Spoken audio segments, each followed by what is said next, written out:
Warning, we are not trained or licensed professionals. Do not take any advice that we give as official doctoral prescribed medical treatment. We only use the name as a means to appreciate cinema as a therapeutic device, not to be confused with drugs, antidepressants, or any other forms of enhancements that you might find in legal states. Please enjoy responsibly.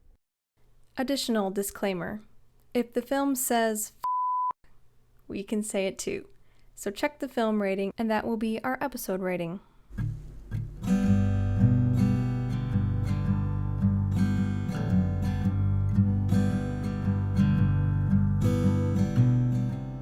Well, this is Film Therapy. We have returned. Welcome. Yeah, if you're new, welcome. If you're not new, welcome back. We've got a slew of episodes. We're talking about recording. We will see what happens because life is a thing. Indeed, but we've got some good ones coming up, hopefully, and we're ready to get back at it. We do. Yeah, it's been a minute, so there's a lot has happened in life, but we're not going to talk about that. We'll stick to the film part, and the therapy. Yeah. We can just stick to the good parts of therapy. So today we're going to be talking about the Psycho Quadrilogy starring Anthony Perkins. Hell yeah. If you have not listened to our podcast before, we do spoil the movies we've talked about. So go home and watch Psycho 2 and then come back and then you can hear us talk about how great it is. Because that's really what I want to focus on. Yeah, it's basically going to be a Psycho 2 podcast. Not even going to sugarcoat it. It's Psycho 2. We'll talk a little bit about Psycho 1 and then we'll talk, but like it's mostly Psycho 2. You all know what happens in Psycho. You've all seen it. Yeah. Actually, Tuin doesn't. He has not seen Psycho. Tuin. But it's great because I can show it to him and he doesn't know what happens. And then we can watch Psycho 2. The real star. Psycho 2 is a lot like Dr. Sleep, which is also a great movie if you haven't seen it. I need to watch it. Where it's like Dr. Sleep is the sequel to The Shining that came out a couple years ago, starring Obi-Wan himself.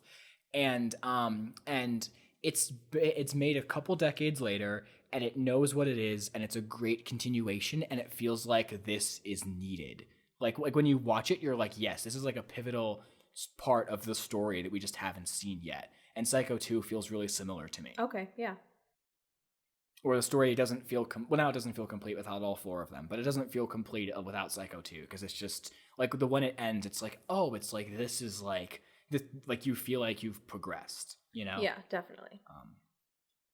But yeah, so Psycho was released in 1960, directed by Alfred Hitchcock, who we've talked about before. Not 100% sure how to feel about him as a person, but as far as his directing goes, he was a fantastic director. This was a movie where it was, I think it was one of the first cases or the very first case where he refused to let theaters let people come into the movie late because of spoilers, because they didn't want to wonder where certain actors were and where certain characters were. So we are going to get into spoilers right off the bat, so that's your warning. Do you remember the part when Norman pulls a Star Destroyer out of the sky? It's crazy, dude, right? So crazy. And then the part when Aslan starts talking, Janet Leigh starts talking to Aslan. Oh my gosh! Like he just comes out of the woods into her room, the motel room.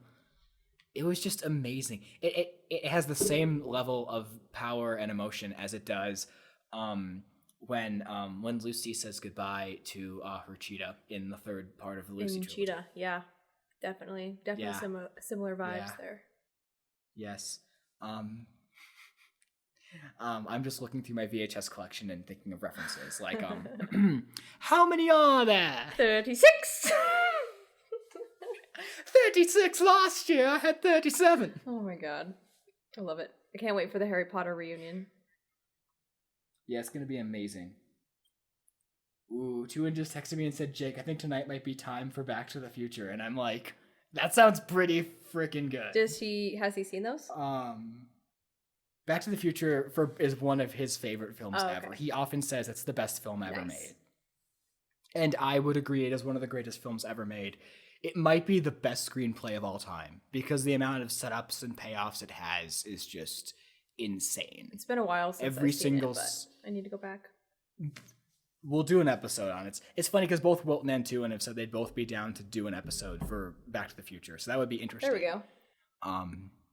But yeah, obviously the whole trilogy, but the first movie, just the way the screenplay is just immaculate because it's got a couple things where I'm like, I don't know, but like, that comes with the times. But like, as far as like setups and payoffs go, it's a movie that's just like it's every single moment matters. Like even the stuff that you don't think matters, it just matters. So yeah, I'm gonna text him and be like, yes, I'll say maybe all three, question mark. And since we're gonna stay up late, I'm like, let's watch the whole trilogy. So I'll see what he says. Do we? Yes, because they're all pretty short. They're all like between 90 minutes and 2 hours, I think. So like, We'll get back to Psycho. Yeah, we're back. Okay. We're back. Yeah. So the first Psycho. So it's about this woman. I almost said Janet Leigh. I didn't think of the character's name. Marion Crane, played by Janet Leigh, Jamie Lee Curtis's mother. And fun fact real quick, in Halloween H2O, one of the better Halloween sequels, there's a scene where Janet Leigh walks to she plays a character, I forget the character's name, but she walks to her car, and the car and the score over the scene are both from Psycho. That's awesome. Yeah, it's a good movie. I'd recommend watching it. It's one of the higher ups in the sequels. But anyway, we've talked about that one before I ran through all the Halloween movies. But anyway, so Psycho is about Marion Crane, and she is having an affair with dating a man named Sam Loomis. I don't know what their relationship is, if one of them is, he's getting a divorce, right? He's getting a divorce, so they're having an affair, kind of. Yeah. And then Sam Loomis is also the name of Donald Pleasance's character in Halloween, and there's a fan theory that it's the same character. Oh, interesting. So that means all the Psycho sequels happen somewhere near all the Halloween sequels. Well, it makes sense because between Halloween 2 and Halloween 4, Dr. Loomis is in a coma, and that's when Psycho 2 would take place, and Psycho 3 also. So, and maybe all the Psycho sequels might take place during that 10-year time skip. Anyway, so I will describe the plot. So Psycho 4, what the fuck? Psycho, the first one. It's about Marion Crane, and then her boss is being very her job doesn't really fulfill her, and she works for this guy that's kind of scummy, and then her boss and this other scummy guy that he's friends with, they bring in a lot of money, this big sum of money, and so Marion just spontaneously decides, I'm just gonna steal it, so because then she and Sam can go off and elope. I think that's what her plan is, but this is why you use Wikipedia or IMDb, because then I'm just going off of memory. Clearly this is rehearsed and scripted. Anyway, so Marion starts to drive away, and then she goes to sleep on the side of the road, and then this cop wakes her up and then starts pursuing her, and he's got this weird, like, creepy stare.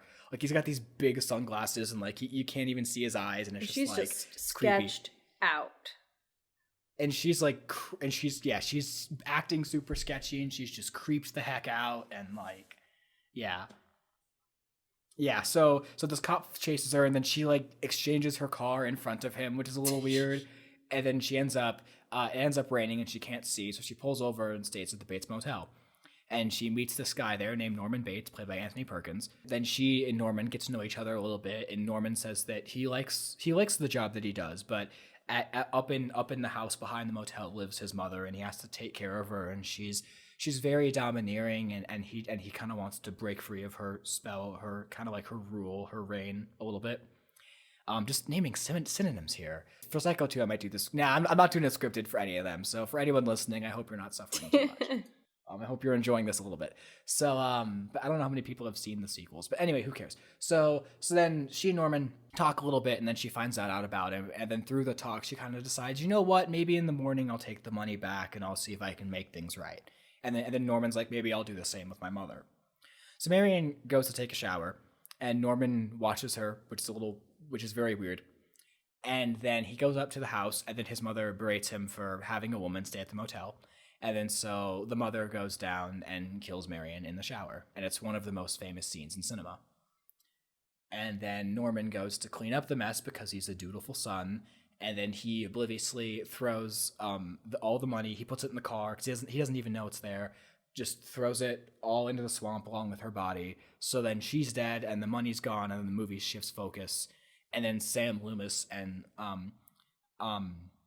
Marion's sister Lila, the two of them try to figure out what happened to Marion, and then they go and talk to Norman, and it all just kind of unravels.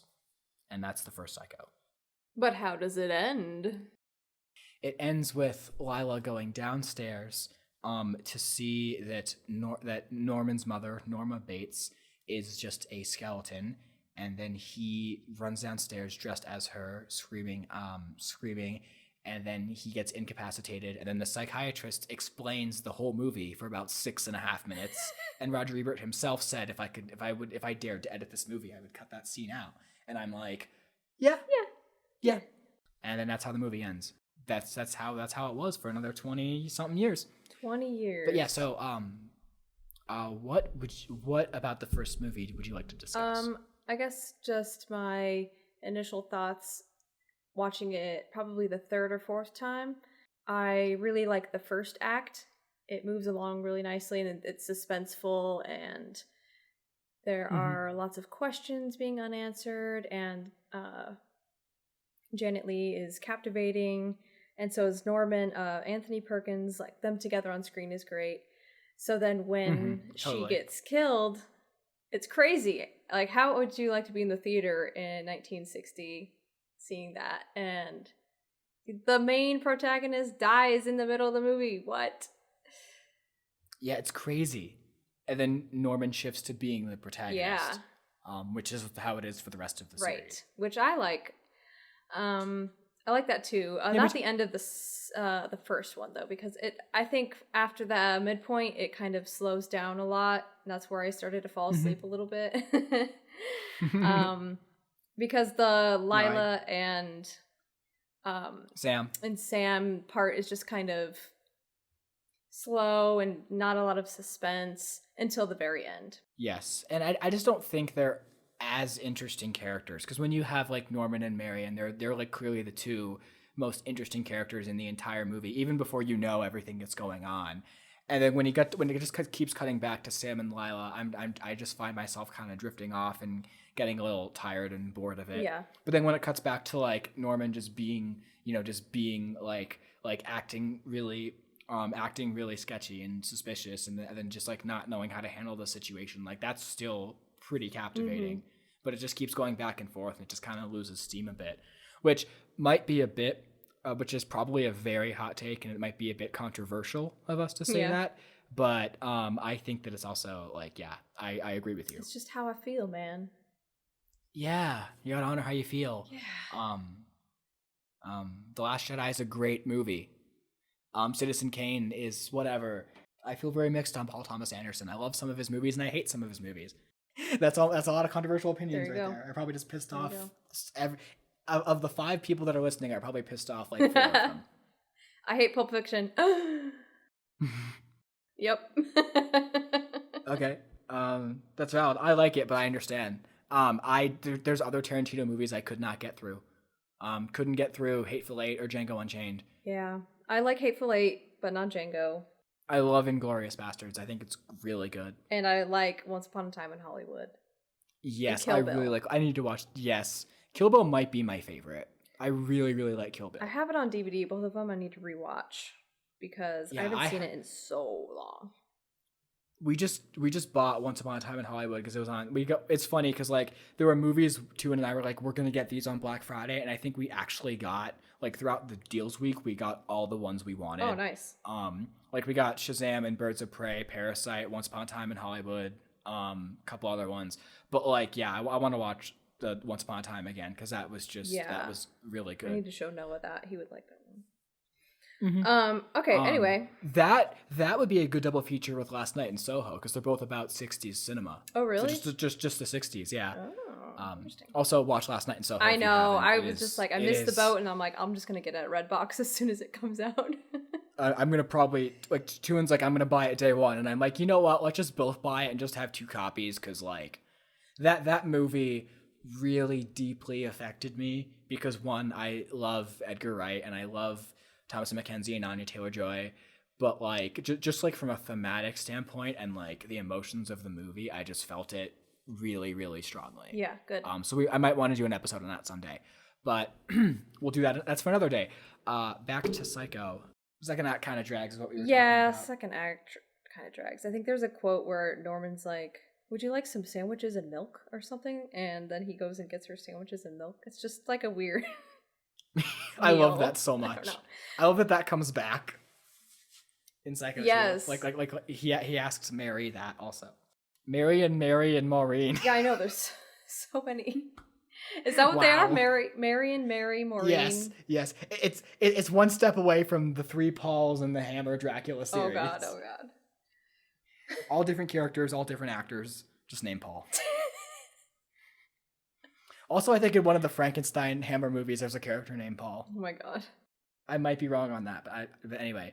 Alfred Hitchcock was the first director I really dove into, and I was maybe in like 6th grade, middle school. And I first watched The Birds, I remember, at my friend Katie's house, and we watched it and we were like freaking out. I think it was maybe Thanksgiving or something, and we were just watching that, and I was amazed and horrified and intrigued. So after that, I had to know more, and I watched a lot more of his stuff. So that's when I first watched Psycho 2, I think. No, Psycho also.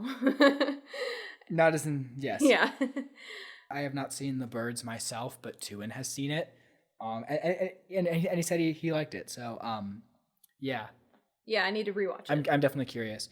Yeah, I've seen North by Northwest, Vertigo, Rear Window, Psycho, and I started watching Rope one time, and I was into it, but I didn't finish it, and I forget why.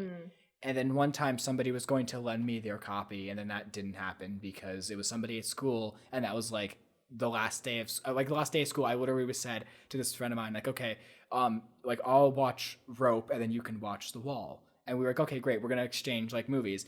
And then then school shut down. So wow, because of COVID. So I still haven't seen Rope. I need to rectify that. Dang. Okay, yeah. But yeah, Rope is the one that's like it's not in one shot, but like they shot as long as so it's in like 5 shots because they shot like as long as they could on film. So it's like every 10 minutes it's like cuts, and then or every 15 minutes or something, and then it's kind of like a play because it's like very staged. And the plot of it is these 2 guys kill somebody, and then they put the body like in the dinner table or under the couch or something, and then like they just host a dinner party, and then it's just suspenseful the whole time. Oh dang. Okay, that sounds fun. Yeah. But yeah, I don't have too much to say, honestly. Yeah, I mean, go listen to somebody else's podcast about Psycho. Yeah, I mean, like we're gonna sit here for an hour and talk about it. That they use chocolate syrup as the blood in the shower scene? Did you know that? It's funny because Tune and I rewatched Looney Tunes Back in Action recently, and there's a scene where they literally do the Psycho shower scene with Bugs Bunny, and it's so funny. Oh my. Like they don't have the knife stabbing, but they have like Bugs Bunny just like screaming, and it's so funny. Oh my gosh. I will find it, and we can put the link in. Yeah, let's link that. There's also a scene in that movie where Matthew Lillard talks to Shaggy. And what? Yeah, Matthew Lillard talks to Shaggy and Scooby, and then Shaggy's like, what kind of performance was that? Because the movie just come out, the first one, and then he's like, if you mess me up in the sequel, I'm coming after you. Oh my gosh, that's great. And then also when Brendan Fraser first showed up in that movie, Tune and I were like, yes, we were just like cheering because Brendan Fraser's great. And then I said to Tune, I need to watch more Brendan Fraser. I need to fill in the gaps of my Brendan Fraser of his filmography. Yeah. Because I want to see like The Mummy, and I want to see like Blast from the Past, and but yeah, it's so funny because the character he plays is Brendan Fraser's stuntman. So there's a scene when so you haven't seen this movie before? Wait, what movie is this? Looney Tunes Back in Action. No. It's Brendan Fraser and Steve Martin and Jen Elfman. But anyway, so Brendan Fraser plays his own stunt double in the movie. His name's like DJ or something. And then Brendan Fraser runs into a room and he's like, freeze! And then Tune and I were just like, yes! Brendan Fraser! Oh my gosh. Yeah, it was great. But anyway, yeah, random stuff. Let's talk about Psycho 2 already. Okay, all right. Let's get into it. Do we have any closing thoughts on the first movie? You should watch it because it's a classic. It is, and like we probably don't love it as much as most people do, but I still think it's a great movie. But like, I wish the second half was as exciting as the first, because the first half is like really, really good, and then it kind of dips a little bit.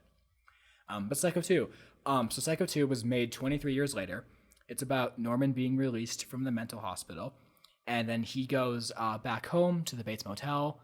A little odd to do that, Norman, but you gotta clear through your trauma somehow, So then he's kind of struggling a little bit, but he seems to be doing okay.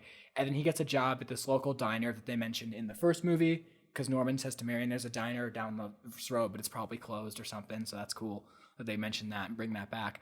So while working at the diner, Norman meets this woman named Mary, and then he kind of takes a liking to her, and they kind of have this like rocky friendship. Norman slowly de-evolving back into insanity because he's getting notes and calls from who he believes is his mother, and it's all about like how like what's really happening, and you would actually never guess what's happening. It took me by surprise, really, the first time I saw it.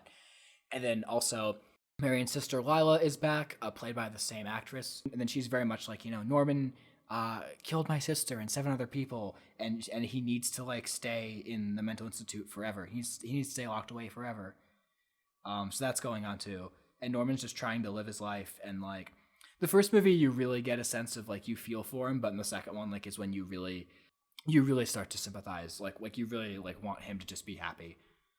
Vera Miles is the woman who plays Lila Loomis. It is one of the best horror sequels I've ever seen, which I know there's a lot of them, but this is one of the good ones, believe me. Yeah. And I just think it's so well done and so underrated because not many people have seen it. And Anthony Perkins is so freaking good in this movie. And the twist is, I actually forget all the twists. So there's a couple. Lila's dressing up as his mother.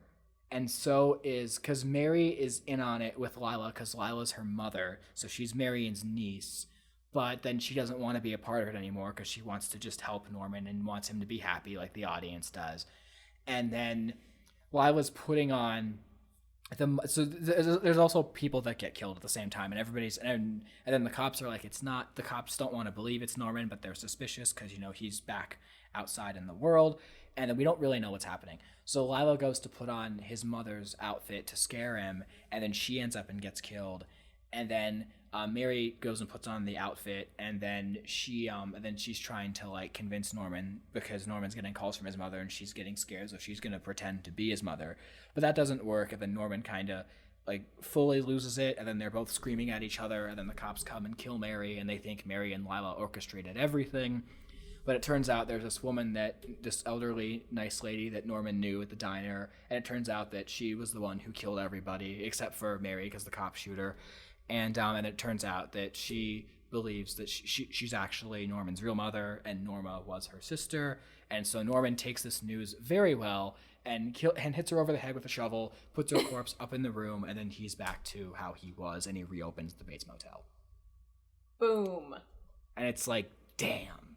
Damn. It was so close to like him finally getting back to himself, and then it just all goes to hell. But it's like, it is so good. There's a lot of twists and turns, and a lot of roller coaster emotions. Yes. But yeah, I definitely agree. You learn to feel a lot more sympathy for Norman, and Anthony Perkins does great in this and the rest of the sequels too.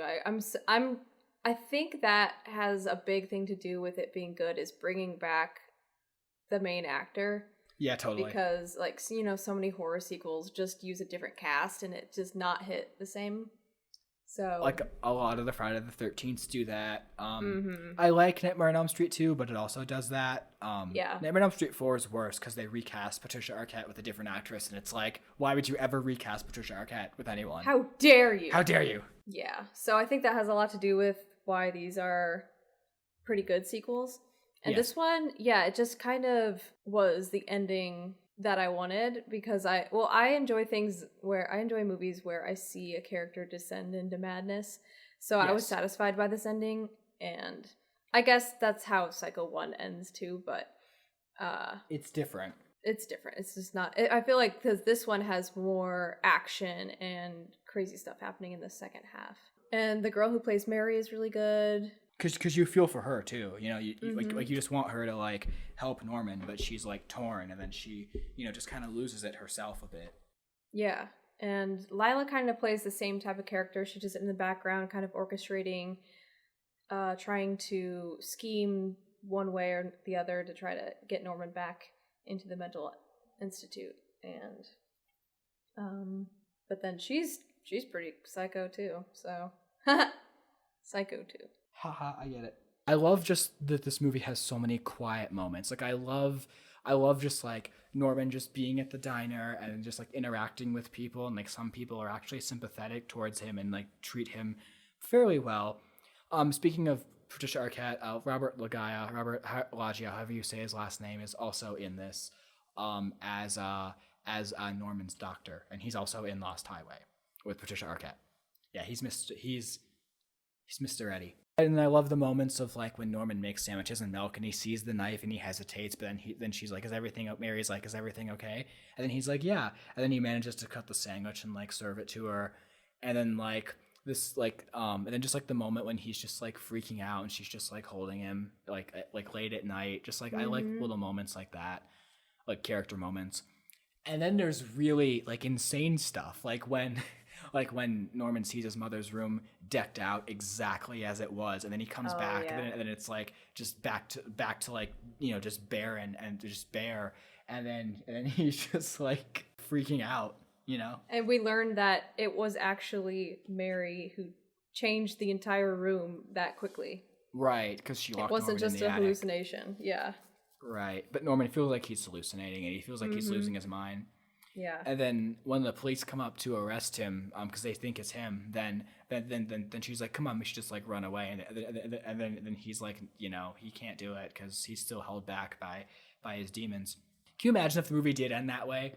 Like they just run away and that's the end of the movie. Interesting. That'd be like Hannibal 4 or whatever. Yeah. Oh yeah. Like how Hannibal the book ends. Yes. I would buy this one a little bit more than that, to be honest. Yeah, quite a bit. Definitely. Yeah. That I think that'd almost be more like if Norman and Marion ran off, like if she was still alive in this one, and then like they went off together at the end of this one. Yeah. Yeah, I just love little moments like that. The score by Jerry Goldsmith is great because, you know, he always does a great job. He's done a lot of famous scores. Like he did Alien and Star Trek and Supergirl and one of the scores for Legend, and I know there's a lot more famous scores he did, but that's what comes to my mind, so sorry. That's okay. When I think of Ennio scores, I think of The Good, the Bad, the Ugly, of course, but I also think of Exorcist 2. So my taste in film is very eclectic. Yes, so, indeed. Exorcist 2 isn't that bad either, but like it's nowhere near as good as Psycho 2. Obviously. Like is that movie good? I don't know, but do I find value in it? Yes. Nice. Good. Anyway, maybe it's because we haven't done one of these in a while, or maybe it's because I didn't write notes during the movies. I don't have like a whole lot to say. I just kind of want to. I know. You know. I think that's good though because we're gonna cover 4, so we're about halfway. Yeah. So Psycho 2 ends. That's how Psycho 2 ends. Do you want to talk about Psycho 3? Let's do it. Okay. Do you want to recap this one? Or do you want me to do it? I completely forgot what happens. Okay, so Psycho 3 starts off with this nun trying to kill herself because she doesn't believe she's lost all faith in God. And then she ends up accidentally killing this other nun by accident. She falls down the bell tower like that one random thug in Batman. Then she ends up meeting this dirtbag named, is his name Dwayne or something like that? Duke? Yeah, Duke. Duke. Yeah, fucking Duke. Duke, what a dick. Yeah, so this Duke guy's like, Oh, Dwayne Duke. Oh, we were both right. That's amazing. That's awesome. That's amazing. That's awesome. Yeah, so Mr. Dwayne Duke, fuck that guy. So he picks up Maureen and they drive a while, and then he pulls over because it's raining really hard, and he tries to force himself on her, and then she's like, no, don't do that, because you know, of course. So then she gets out of the car. Then they both end up at the Bates Motel. Dwayne Duke, and I'm just gonna call him Dwayne Duke for the rest of the episode. He's not Dwayne. Okay. He's not Duke. He's Dwayne Duke. Dwayne Duke. Oh yeah, because when he meets Norman, he he says, "My name's Dwayne, but my friends call me Duke." Ah. Yeah. So Dwayne Duke goes up to Norman, and Norman's just doing bird taxidermy and not washing his hands and eating candy corn. You know. Yeah. Ew. What? You don't like candy corn? No. Okay, I like candy corn. Oh, gross. I was eating candy corn while watching this movie. Well, that's on brand. So then Norman gives Dwayne Duke a job, and then the woman, her name is Maureen. Yeah, so Maureen Coyle. So then Norman gives Dwayne Duke a job, and he's still at the motel, business as usual.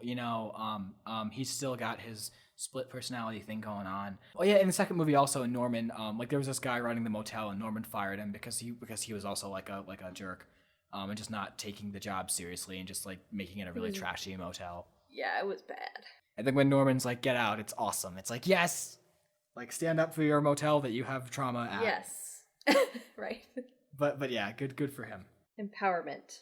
Norman goes back to the diner, and there's this reporter lady. I don't care to look her name up. This reporter lady just walking around, just being like, hey Norman, like we're doing this like thing about people who like I want to talk to you because you have a really interesting history. And then Norman doesn't want any part of it. And then the sheriff's like, hey, just leave him alone. Just let him live his life. But then she keeps moving around and persisting. And then while at the diner talking to this reporter woman, Norman sees the Maureen come by, and it says, and she looks a lot like Marion Crane, like Janet Leigh. And her initials are MC on her suitcase, which also is very, which makes him really freaked out, obviously. So then she ends up triggered. Yes, very triggered. So she ends up going to the motel and staying there.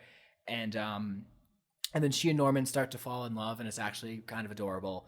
Like he takes her out to dinner, then they're dancing, and then it's just great. Good for them. And then Dwayne Duke meanwhile is doing weird is picking up women in bars and taking them back to his motel. And then he does a lot of weird stuff with the lamps. Like he has a lot of weird lighting in his motel room. Definitely. Sketch. What was that scene though? Yeah, that was a really awkward sex scene. He's got two lamps. I forget where they both are. I know where one of them was, but he's got like these like lamps over his body, and then he's like trying to be sexy, and it's like this is the weirdest thing I've ever seen. Like this is like uncomfortably weird. Yeah, definitely uncomfortable. I'll draw a spectrum. Probably the weirdest thing I've ever actually seen is little Alicia Witt in a black robe with blue eyes pulling the nipple plugs out of the Baron and pushing him into the mouth of a sandworm. But that's great. I love that kind of weird shit.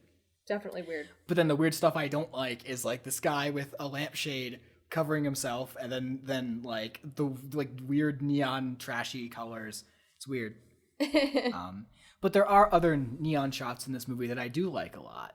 But anyway, back to the plot. So Norman and Maureen are like falling in love, and then there's people also getting killed because it's a slasher movie, and then there's also like this like football team or like homecoming like group, like a college, like a high school reunion or something, and then they go to the motel, and then some of them get killed, and they're all just being just partying and being dumb horror movie characters, just stock characters. And then Norman's like really torn. He's really like confused because his mother's like, Norman, like this woman is like not good, because that's how he thinks his mother views all women, because and then but he's also wants to be with Maureen, and she wants to be with him, and then it all just goes to crap.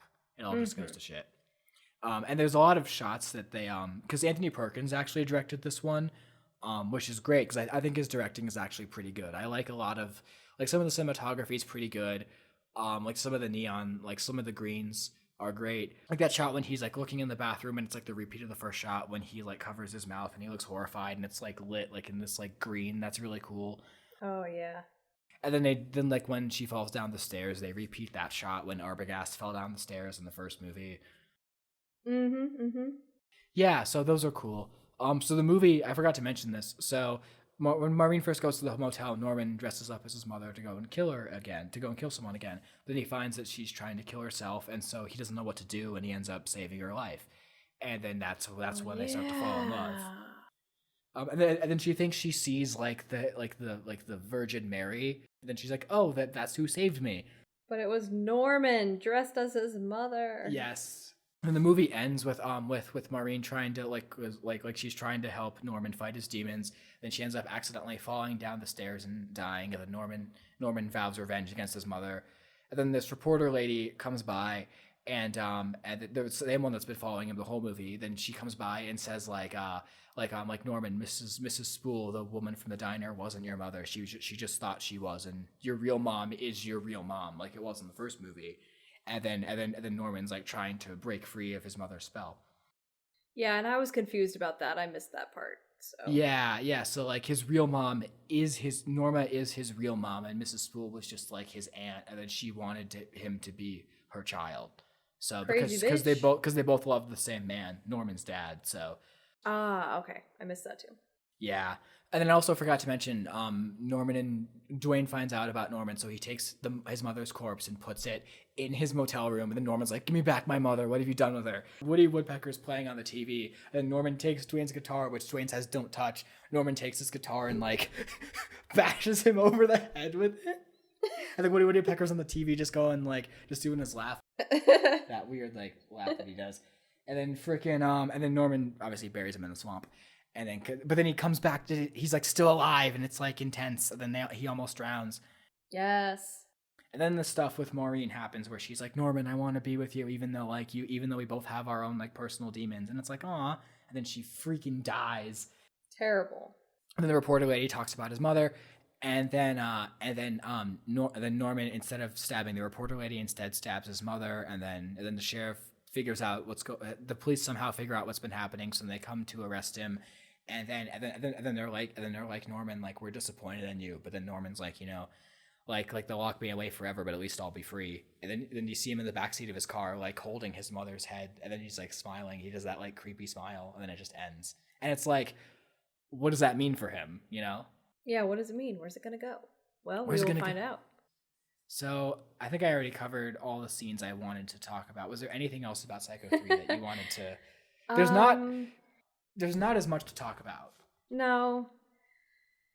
Yeah, just that I missed the part about his mom actually being his mom. You missed like the most important part of the movie. Exactly, the whole part. Maybe I fell asleep. But she's saying it like super fast, and and then he's like chasing her also, so it's like it's easy to miss. I do like the character of Maureen. She was good. Yes. Yeah, for sure. Just the whole part in the beginning was good backstory. I enjoyed that and getting to know her a little bit more. Yeah. Instead of just being like a random person. Yeah. And it kind of threw back to Psycho 1 because we do start with her and we started with Marion and things like that. So I didn't even think about that. That's awesome. But Dwayne Duke is gross. Yes, he's gross. He's a gross man.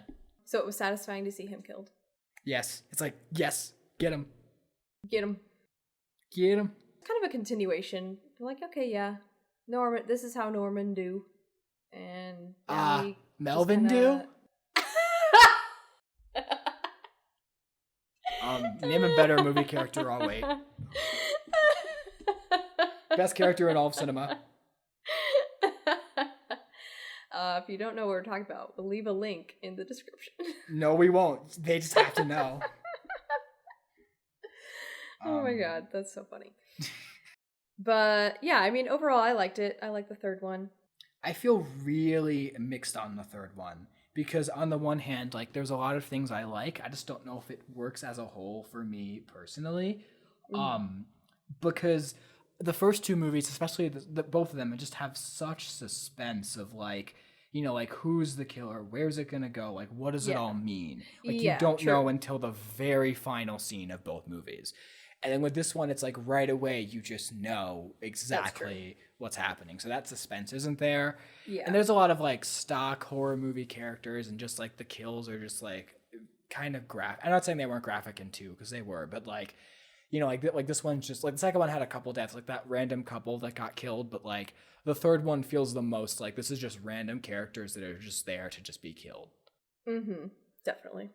But I love the stuff with Norman and Maureen. Like I think that's like the saving grace of the movie. And I think Anthony Perkins does a good job directing. And I think like I love all the visual callbacks to the first movie, and I love like when it starts to get going, it gets really good, like the last like 20 minutes.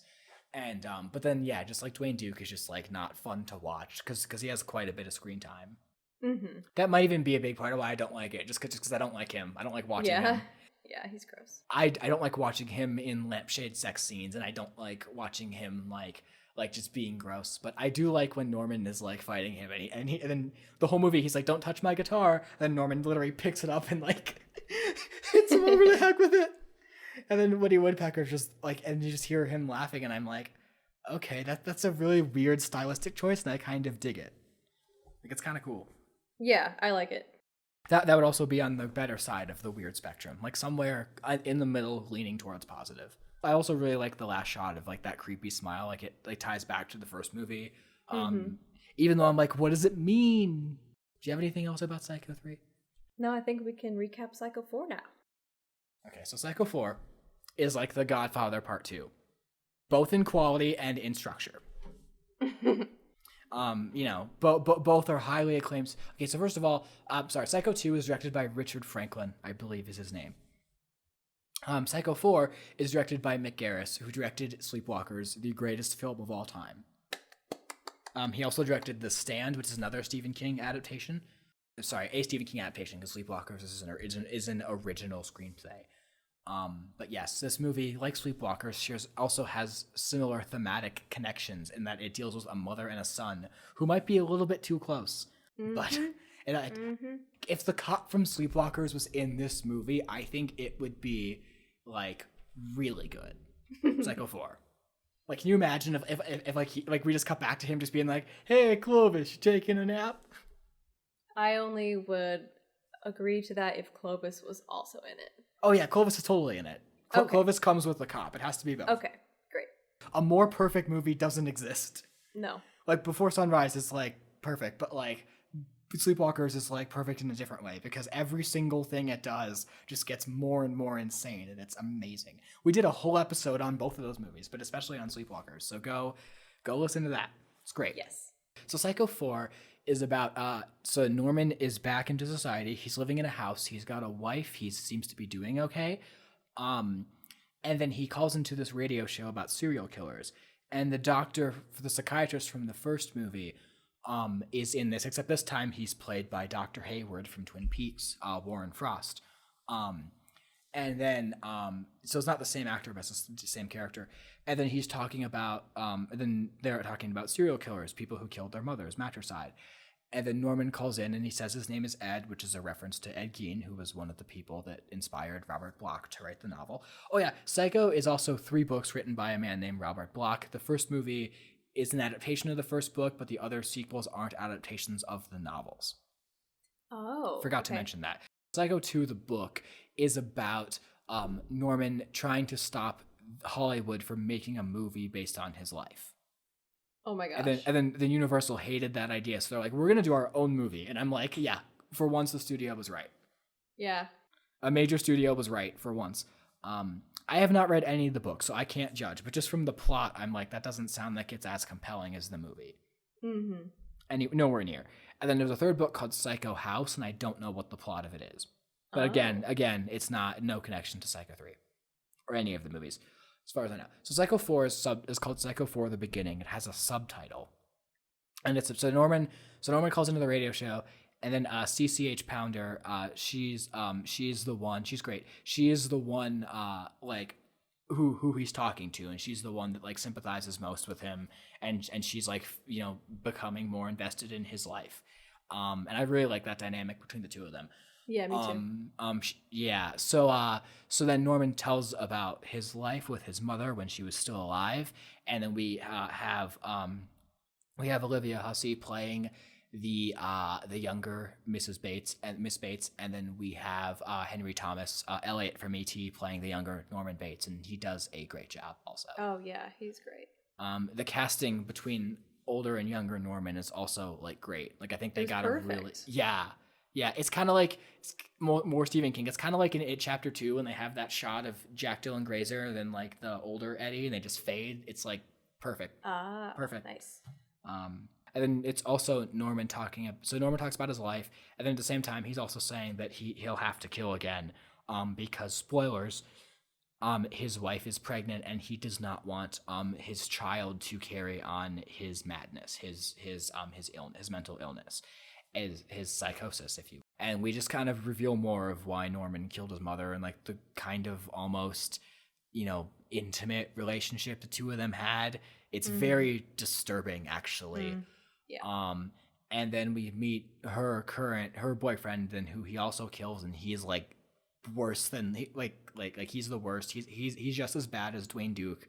Like the two of them would probably get along great.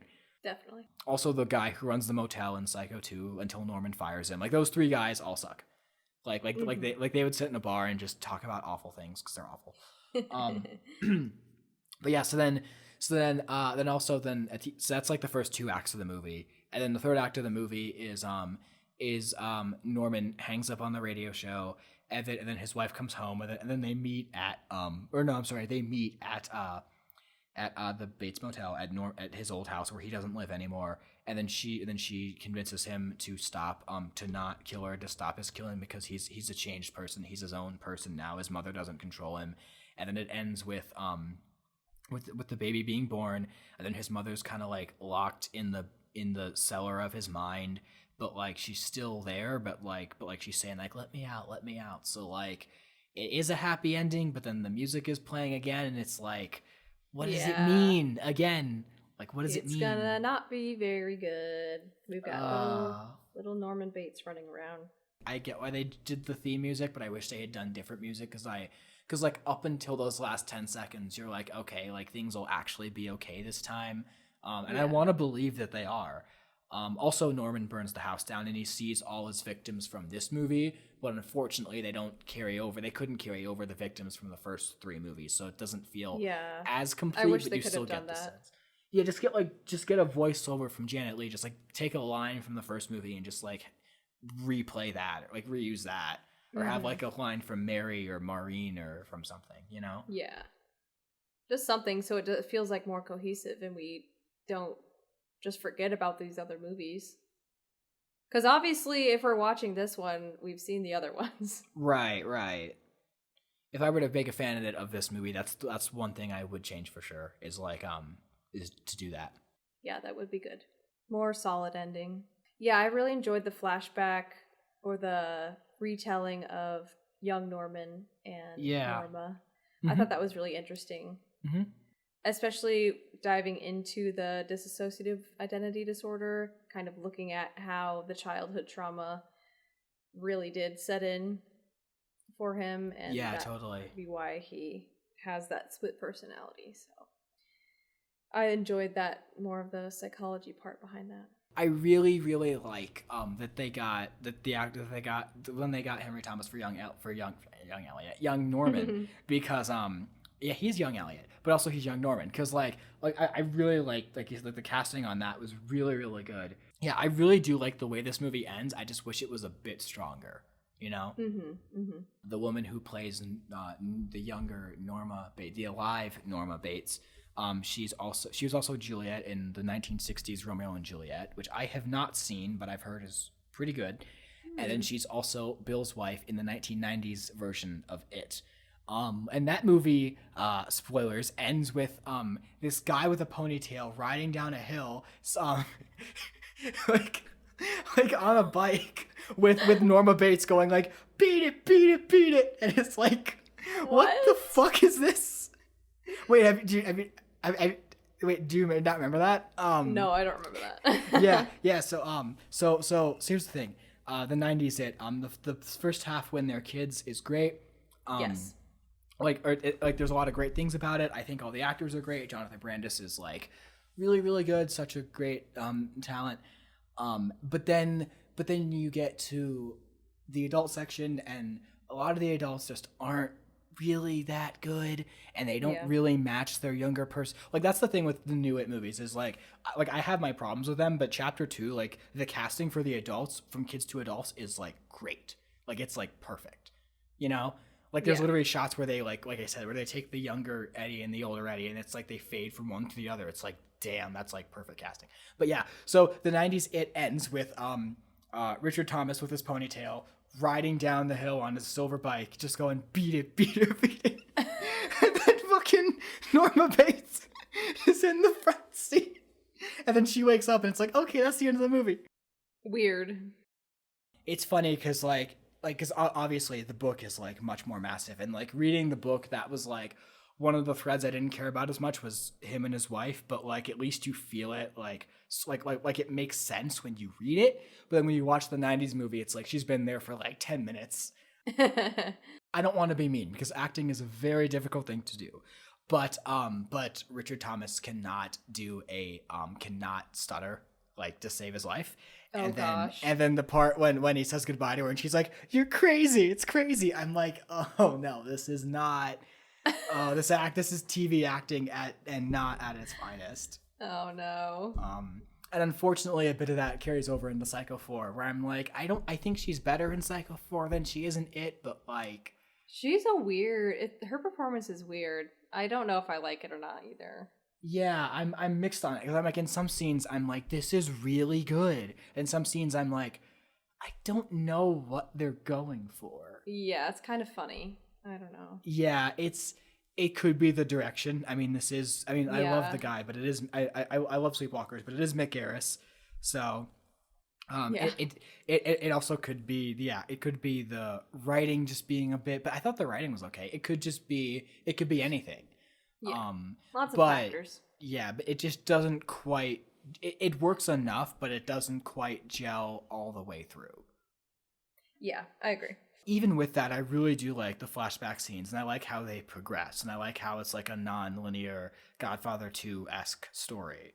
I think that's a really fascinating idea, and it makes this one for me a lot better than Psycho 3, and it makes it also feel like this is part of the story that it feels like this matters. Like Psycho 3 has things that matter, but overall it has more of like a filler vibe to a lot of it, whereas like this one feels like this is like a significant part of the story. Yeah, I agree. It gives us more background information, and even though Anthony Perkins is just sitting on the phone for most of the movie, there's a lot of action, I felt like. Yeah, he's still really, really good. Yeah. I love like the first shot when you see him, like he's just talking about his mother, and then like it kind of like pans around like he's back, and then you see him from the back, and then he turns around and you see him. It's like, yes, we're back in this. We're back in this world. He's back. He's back. He's back. He's back. He took our picture. How did my hair look? And then also the minister in Harry Potter 5. He's back. Yeah, that's what I was going for. What was your reference? Home Alone 2. Oh, okay.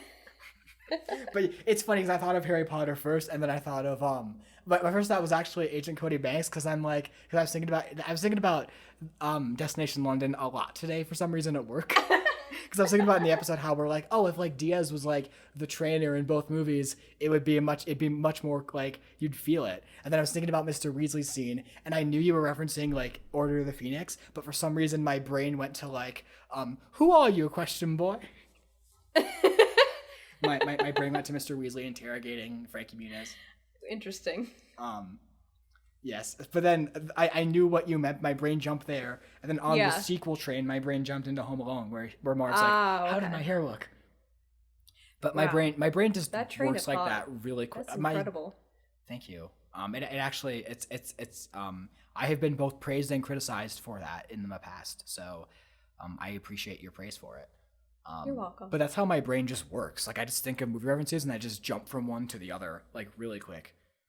Yeah, that was so fast. Synapses just fire off.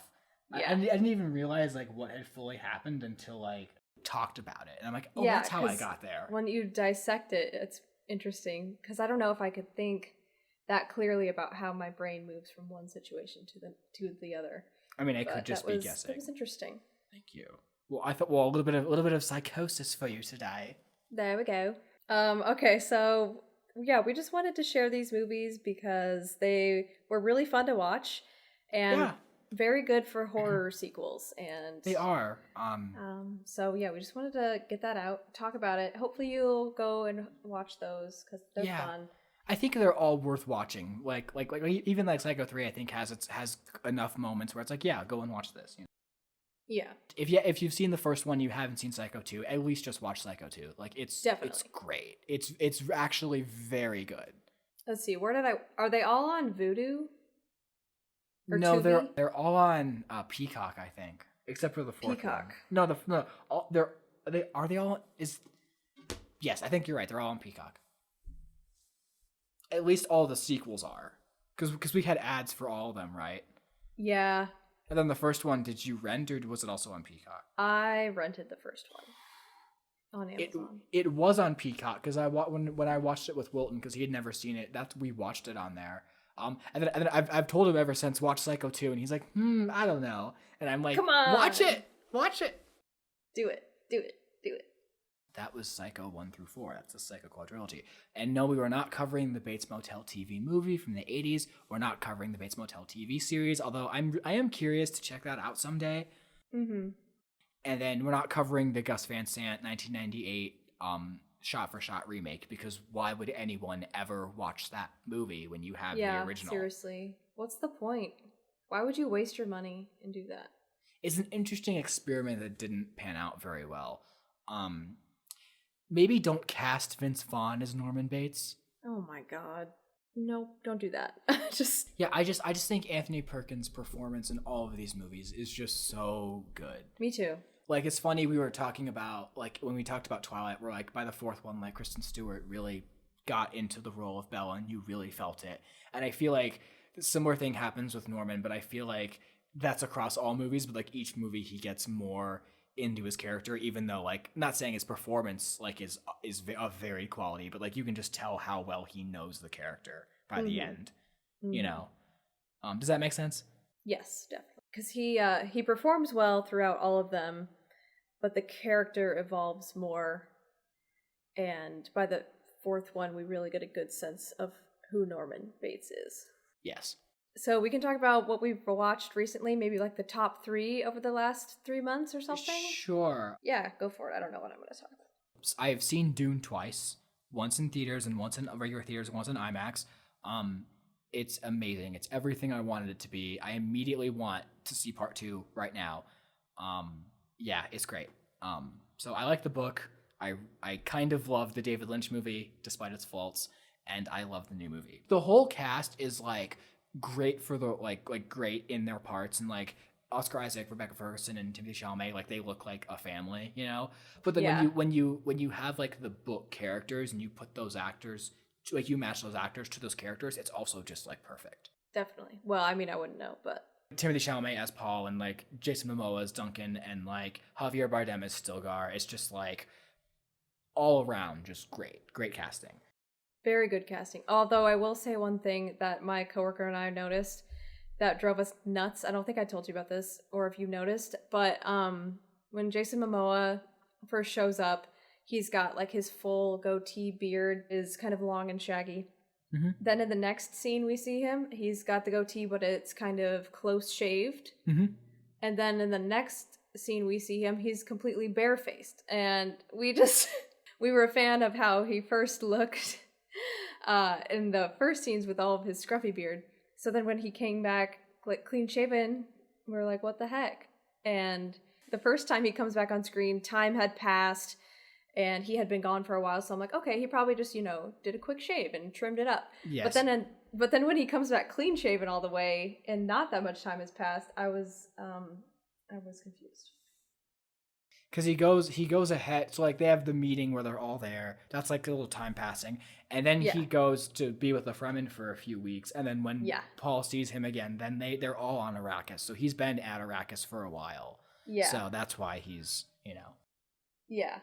I think that was, when the transition happened between the first 2 beards. And then after that scene where they first come together, or they come together again and they see each other, then he is clean shaven. I'm like, what? Just, why? So I wonder if he was like filming something else. Do you know if he's in anything else coming out? Aquaman 2. But he has facial hair for that, doesn't he? Or does he not? Yeah, yes, he does. Interesting. I don't know what else he's in coming out soon. Anyway, what else did you watch? Give me 1 sec. I want to see if he's in anything else now. Oh, okay. I don't know if I've said this on the podcast itself, but for the 80s Dune, the best cut is the alternative edition Redux by Stiver. It's on YouTube. It's amazing. It is the best cut of the David Lynch movie, and it makes it a great movie in my eyes. Oh yeah, we watched that before the new one came out, and it was definitely worth it. Yeah, because you watched like the theatrical cut on HBO Max initially, right? Like, and then I saw Last Night in Soho, which I talked about a little bit. Also great, fantastic movie. The filmmaking, like the story, really hit me emotionally, but the filmmaking is like just like doing the filmmaking is like just fantastic all around. Like there's clearly love and effort put into it, you know, just like the lighting and the cinematography and the blocking of the actors and just all of it is just so well done. And also it's Edgar Wright, so if you like Edgar Wright, watch it because it's great. And then I recently saw the Sword Art Online movie, Progressive, Aria of a Starless Night, and that was also everything I needed. Just like Dune, it also ends where a character basically says to the other character, "This is only the beginning," and then they walk off, and it's like, I want part 2 right now. I can't wait. Even though I've read the books, I know what happens for the most part. But yeah, it was so great. If you're a Sword Art fan, go watch it. If you're not a Sword Art fan, or if you haven't seen it, this is a good place to start because it's at the very beginning of the anime. That was great. That was great to see that. I mean, it's a movie focused on Asuna, so I'm not going to complain because she's like such a great character. But yeah, it was great to see it. And then I finally got to watch Edward Scissorhands because I had not seen that ever, and I wanted to see it for a long time. Me too. I thought the performances were great. I hated a lot of the characters. And I loved both Johnny Depp and Winona Ryder. The scene when she's like dancing in the snow is now one of my new favorite moments in cinema. It is just beautiful. Yeah, beautiful. It's absolutely beautiful. Just the way it's shot and Danny Elfman's score and just the acting and just, it's amazing. Yes, I added some of the score to my instrumental Christmas playlist. I love it. I added it to some playlists as well. I wasn't like completely enamored with it, but I still liked it a lot. I feel like I just felt a lot of like the secondhand. I just felt for Edward so much, and I couldn't stand a lot of like the housewife characters. Like that was intentional. Yeah. Also, Bo Welch was the production designer. He was the director of The Cat in the Hat, and this is literally the precursor. Look at the town in Edward Scissorhands, and then look at The Cat in the Hat. It is literally like point 1 to point 2. It is. It's a very interesting choice. I do think it works in this movie though, because you know the rest of the movie's just so. But yeah, did you have any thoughts on Edward Scissorhands? Yeah, I really loved the music, and the story was cute. Mm-hmm. It was a little bit of a sad ending, but also kind of a happy ending. Happy? How was it happy? Well, I don't know. It was a kind of heartwarming, but it was sad. Yeah. I don't know. I think that's a good way to describe it. Yeah, it was pretty magical. I liked it a lot. It was. It had like there's certain scenes where I'm just like, oh, this is like magic. Yeah. I do kind of want to check out Sleepy Hollow again because I remember like I really wanted to like that one, and I wonder if I'd feel different about it now. I agree. I was thinking about that. Why was I thinking about that? Maybe because Johnny Depp and Tim Burton. I guess. And I was also about to watch Sweeney Todd, and that kind of reminded me of that a little bit too. I really want to see Sweeney Todd. I've heard that one's good too. Yeah, it's good. Alan Rickman is also in that. Oh, I forgot. The one thing I remember about Sleepy Hollow was I thought that the atmosphere is just so freaking great, and the Johnny Depp just also looks great in that movie. Like, you know, like totally. Yeah. I think I have some friends who might agree with that. Anyway, so what else did you watch, Maddie? Enlighten me. So within the last few months, I've watched a lot of horror films, but the one that stands out to me was Carnival of Souls, which you showed me and we watched together. Oh yeah, that was awesome. From 1962. It's on HBO, pretty sure. Yeah. Yes. Yep. And oh good, yes, I even wrote that in my review.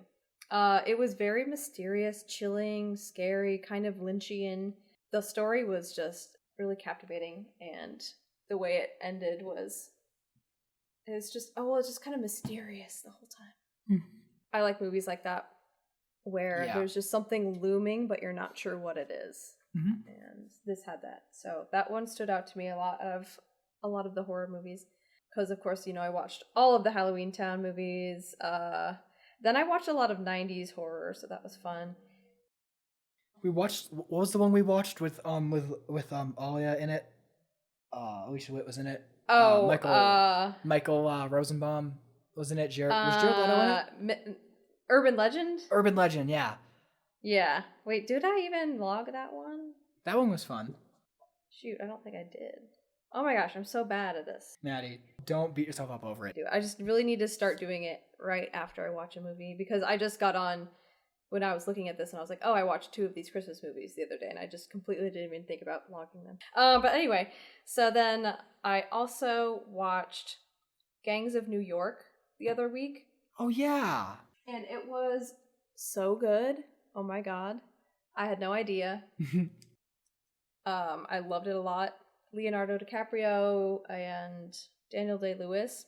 Going into it, I of course thought it was like a 1920s prohibition mob movie, but it's definitely not that. It's like an early 1900s, late 1800s, really about the true gangs that there were in New York. And the whole, the production design is amazing, all the costumes, and the story was super, super great. Very interesting and suspenseful. So, and of course, all the performances were amazing too. So it blew me away. I was sucked in. I think that's about it. I kind of commented on Edward Scissorhands and Dune. Those are the other awesome ones I watched. So, yeah. Jinx, you owe me a soda. So next week, what are we doing? What are we watching next week? I don't remember what you said that he wants to watch. So we are going to be double featuring 2 Bob Clark directed Christmas films. Black Christmas from 1974 and A Christmas Story from 1983. So both Bob Clark directed Christmas movies, very different films. If you're young, you might want to not watch Black Christmas, but also I don't think any young kids listen to us. I think it's just like our family and friends. So yeah.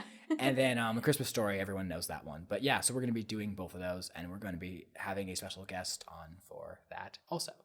So yeah. Yay. All right, so go home and watch all those movies, and yeah, most importantly, we'll wrap it up there. So thanks for joining us. We will talk to you soon, and keep therapizing. Yeah, keep therapizing. So dumb. It is. What does it even mean? I don't know. Go to therapy. Yes, talk to your therapist. Yes, go to therapy. Make some progress in yourself. Yeah. Okay, bye. Okay, bye.